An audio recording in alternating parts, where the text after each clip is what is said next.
मेरे दोस्तों और प्यारे स्टूडेंट्स, आज हम आप लोगों के लिए कुछ इम्पोर्टेंट यूज लेकर आए हैं जो क्लास 10 और क्लास 12 दोनों के लिए बहुत ज्यादा इम्पोर्टेंट है। क्लास 12 के लिए तो बहुत मस्ट है और 10th क्लास में भी पूछ दिए जाते हैं। यूज है neither dot dot nor, either dot dot और, बोथ डॉट डॉट एंड और not only dot dot but. इसकी हिंदी होती ना तो यह है ना वह है, या यह या वह, दोनों डॉट डॉट और, ना केवल डॉट डॉट। मतलब सिंपल वर्ड्स में कहें हम नाइदर नॉर तब यूज करते जब आपके पास कोई दो ऑप्शन हो, उनमें से किसी को भी ना चुनना हो। आइदर और कब यूज करते हैं जब आपके पास दो ऑप्शंस दिए गए हो और उनमें से किसी एक को चूज करना हो। बोथ डॉट डॉट एंड दोनों लोगों के लिए, नॉट ओनली बट आल्सो दोनों लोगों के लिए। अब ये चारों एक साथ जो लिखे हैं, इन चारों की ऐसी ट्रिक लेकर आए हम आप लोगों के लिए कि एक ही क्वेश्चन से चारों आंसर हम आपको बनाना बता देंगे, केवल एक क्वेश्चन और चारों पॉइंट्स के लिए। पहले मैं आप लोगों को इन 3 पॉइंट्स को बता रहा हूं क्योंकि नाइदर नॉर के लिए हमें क्वेश्चन में चाहिए नॉट, वो भी अभी मैं यही बताऊंगा। पहले हम इन 3 पर बात करें। चारों को बनाने का तरीका यही है और क्लास 12 के लिए इनमें से एक क्वेश्चन यानी कि एक किसी भी पॉइंट्स का क्वेश्चन बिल्कुल एग्जाम में देखने को मिलेगा और 10th के लिए भी जरूरी। अब देखिए हम स्टार्ट करते हैं इसको कैसे बनाना है। देखिए जब भी आप लोगों को इसके क्वेश्चन मिलेंगे तो दो अलग अलग क्वेश्चन मिलेंगे, इनकी दो अलग अलग सेंटेंस मिलेंगे। हो सकता है कि पेपर में दोनों सेंटेंस एक ही लाइन में लिखे हो बट मोस्टली आपको अलग अलग पॉइंट में मिलेंगे। तो आपको करना क्या, पहले सेंटेंस जहां तक सेम लिखा हुआ है, जहां तक सेम है वहां तक सेम लिख लेते हैं। तो अब देखो आपको दिख रहा होगा ही विल गो देयर, यहां तक सेंटेंस सेम है। तो हमने क्या किया, आंसर बनाते समय जहां तक सेंटेंस सेम था वहां तक हमने इसको लिख लिया he will go. Sir by भी सेम है, आर्टिकल हुए, प्रपोजिशन हुए, नाउन को फॉलो करते हैं। नाउन के साथ आई तो मतलब यहाँ बस जाएगी वहां बाई जाएगी, ऐसे यहाँ ट्रेन जाएगा वहां वाई जाएगा। अब हमेशा ध्यान रखना जहां तक सेंटेंस सेम है हमारा, जहां तक सेंटेंस सेम है उतना पूरा लिखेंगे। उसके बाद पहला पार्ट जो इनमें से जो भी यूज आपको पूछा गया है, मान लो आइदर का यूज पूछा गया है तो हमने यहाँ पर आइदर लिख दिया। मान लो बोथ एंड का पूछा जाता तो हम क्या लिख देते, बोथ लिख देते। मान लो नॉट ओनली का पूछा जाता तो हम यहाँ क्या लिख देते, नॉट ओनली लिख देते। मतलब पहले जहां तक सेंटेंस सेम है वो पूरा लिखा हमने, फिर पहला पार्ट लिखेंगे पूरा। पहला पार्ट लिखने के बाद जो पहला क्वेश्चन है उसका जो अलग पार्ट है वो लिखेंगे। अब अलग पार्ट क्या है, बाई बस, तो हमने यहाँ पर लिख दिया बाई बस।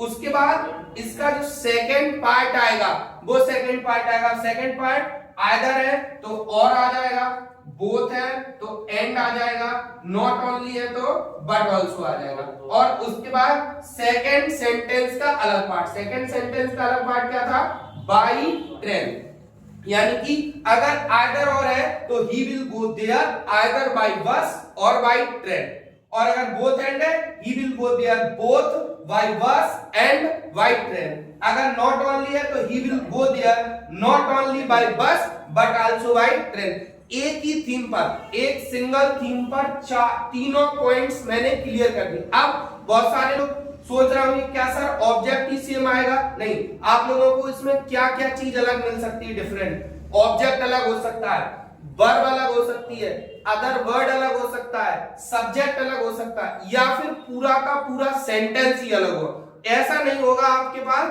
कि सब्जेक्ट भी अलग हो जाए और ऑब्जेक्ट भी अलग हो जाए। या तो पूरा सेंटेंस अलग होगा या फिर कोई भी एक पार्ट, वर्ब अलग हो सकती है, या सब्जेक्ट अलग हो सकता है, या ऑब्जेक्ट अलग हो सकता है, कुछ भी हो सकता है, लेकिन एक ही पार्ट होगा। या फिर पूरा का पूरा सेंटेंस अलग होगा। बनाने का तरीका सेम है।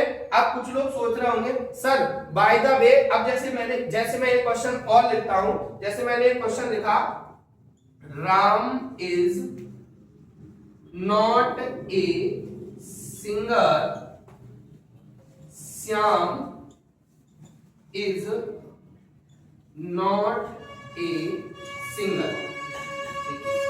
मैंने इस तरीके का लिख दिया।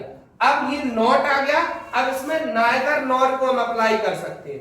नाइदर नॉर यहाँ अप्लाई नहीं होगा क्योंकि नाइदर नॉर के लिए चाहिए निगेटिव। यहाँ भी हम कर सकते थे, बस सिंपल सा फॉर्म था। अगर यहाँ नॉट लगी होती अगर यहाँ पर नॉट लगी होती तो यही चीज बन जाती, और जब आंसर बनाते तो आंसर में नॉट हटा देते हैं, क्योंकि आपको पता है एक सेंटेंस में दो नेगेटिव वर्ड यूज नहीं हो। अब इसमें अगर हमें नाइदर नॉर करना है तो देखो आप लोगों ने देखा कि ऊपर ऑब्जेक्ट अलग थे, यहाँ सब्जेक्ट अलग हो गया, कोई दिक्कत नहीं। हमने क्या बताया था, यहाँ से पार्ट अलग हो वहीं से स्टार्ट करेंगे। अब सब्जेक्ट ही अलग है तो सबसे पहले हमने लिखा नाइदर, सबसे पहले हमने लिख दिया आप लोगों के सामने नाइदर। अब पहले सेंटेंस का अलग राम, फिर नॉर का यूज करेंगे, फिर किसका यूज करेंगे, नॉर, और फिर क्या आ जाएगा, श्याम। मतलब देखो ये नहीं हो सकता सर, नाइदर से सेंटेंस का जो चीज अलग है वहां से हम पार्ट, ये वाला जो पहला पार्ट है वो लिखेंगे। तो नाइदर, राम, नॉर, श्याम। अब ये नॉट तो हट ही जाएगा। अब यहाँ देखो गलतियां बच्चे करते हैं कि यहाँ सर इज लगना चाहिए या आर लगना चाहिए, तो यहाँ इज लगेगा, इज ए सिंगल। अब सर आर क्यों नहीं लगा, देखो आर हमेशा ध्यान रखो, नाइदर नॉर हो या आइदर और हो, वर्ब के पास में जो सब्जेक्ट होगा, ये जो आप लोगों को वर्ब दिख रही है इसके पास में जो सब्जेक्ट होगा उसके अकॉर्डिंग ये वर्ब लगेगी। यही गलती होती है, अभी हम बताएंगे कैसे। अगर मान लो यहाँ कोई प्लूरल वर्ड लिखा होता तो फिर हमें यहाँ क्या लिखना पड़ता, आर लिखना पड़ता। सिंगुलर वर्ड है, ये नाइदर और आइदर दोनों में ये रूल काम करेगा, ध्यान रखना। अगर यहाँ प्लूरल है तो यहाँ प्लूरल वर्ब आएगी, और सिंगुलर है तो सिंगुलर वर्ब आएगी। अब ये बन गया neither Ram nor Shyam is a single. By the way मान लो नॉट नहीं होता यहाँ पर, मान लो मैंने यहाँ से हटा दिया, नॉट नहीं है ये, और अब हमने कह दिया इसमें आइदर और का यूज करिए, तो सिंपल सी चीज है, क्या हो जाएगा, आइदर और श्याम इज ए सिंगल। देखो एक ही मेन चीज मैं आपको ये बताना चाहता हूं, एक कॉन्सेप्ट पे सारे पॉइंट क्लियर हो जाए, अलग अलग कॉन्सेप्ट की जरूरत नहीं पड़े। अब मान लो यहां में बोथ और एंड का यूज करना पड़ता, तो हम यहां क्या करेंगे, देखो बोथ लगा, यहां हमने बोथ लिखा, यहां हमने एंड लिखा। अब यहां गलत होगा, बोथ और एंड आपसे गलती करवाएगा। कैसे, आपने कहा ठीक है सर ने बताया था both Ram and Shyam a single, बन गया आंसर। अब यहाँ गलती क्या होगी, आप लोगों को पता है ये दो लोग हो गए, वैसे दो की बात कर रहे राम एंड श्याम, तो यहाँ इज नहीं लगेगा, आर लगेगा। अभी भी सही नहीं हुआ, ये ए हटाना पड़ेगा, अभी भी सही नहीं हुआ।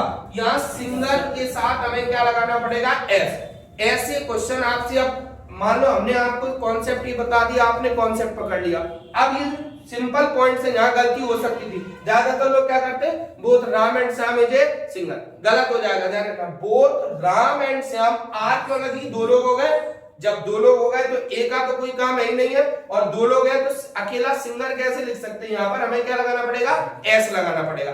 ऐसी नॉट ओनली बट आल्सो में चलता है, ऐसी जो चलता है वो नॉट ओनली बट आल्सो में चलता है। हम यहाँ क्या कर सकते हैं, not only Ram but also Shyam is a single.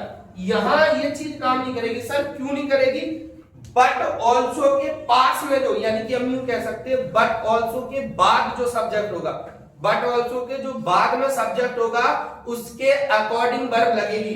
अगर बट ऑल्सो के बाद यहाँ प्लूरल होता तो हमें यहाँ आर लगानी पड़ती, सिंगुलर है तो हमने क्या लगाया, इज लगाया। ये समझ लीजिए, ये सिंगल एक कॉन्सेप्ट पे सारे क्वेश्चन आप क्लियर कर सकते हो, पूरा एक कॉन्सेप्ट है। और इन क्लास 12th वालों के लिए ये समझ लेना, इसमें से आपको एक ना एक क्वेश्चन एग्जाम में देखने को मिल जाएगा। 10th वालों के लिए भी इंपॉर्टेंट है, लेकिन क्लास 12th वालों, ये कुछ क्वेश्चंस हैं जिन लोगों के आपको आंसर कमेंट में बताने हैं, जो इसी टाइप से हैं सारे क्वेश्चन, ये पूरे आंसर आपको कमेंट में बताने हैं, ठीक है ना। और अगर किसी को कोई दिक्कत आई है तो कमेंट करके बताइए हमें, और अगर वीडियो अच्छी लगे तो इसे ज्यादा से ज्यादा शेयर करिए और चैनल को सब्सक्राइब करिए। जय श्री राम।